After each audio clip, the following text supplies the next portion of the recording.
Sous le soleil du mois de mars, ils ont pointé le bout de leur nez. Dans les vignes de Pascal, les premiers bourgeons sont là, annonciateurs du début de la saison. Mais la météo des prochains jours pourrait bien en décider autrement. Jusqu'à -2, -3 degrés, en général, il n'y a pas trop de soucis. C'est après -3,5, -4, où, suivant les conditions d'humidité, ces jeunes bourgeons ils peuvent geler, devenir tout noirs et la récolte, ça va avec. L'an dernier, le vigneron a vu disparaître 70% de sa production. Mais le gel était plus tardif et les bourgeons encore plus développés. Cette saison, les pertes devraient être bien moins grandes. Une chance pour le viticulteur, car face au gel, il n'y a pas grand-chose à faire. Il y a toujours des moyens de lutte, mais qui coûtent souvent très très cher.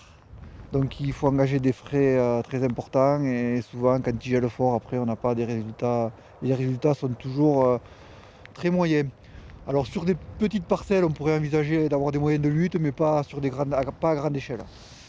Élise est maraîchère, elle va connaître son deuxième épisode de gel. Alors la jeune femme a tout prévu, elle a passé 2 jours à installer ses bâches et voiler les plantes les plus fragiles. Même dans la serre, normalement ça devrait pas geler, mais au cas où, j'aime mieux choisir la sécurité. Il y a 1 an, Élise perdait une grande partie de ses fruits, fèves et petits pois. Au vu de la petite taille de son exploitation, elle n'a perçu aucune indemnisation de l'État. Alors l'histoire ne doit pas se répéter. La production, elle est pas incroyable, on va dire, pour l'instant. Donc, faut vraiment pas que j'ai de nouvelles catastrophes. Avec jusqu'à -3 degrés annoncés, la catastrophe devrait être évitée pour Élise et les autres agriculteurs du Tarn. Mais on n'est jamais trop prudent.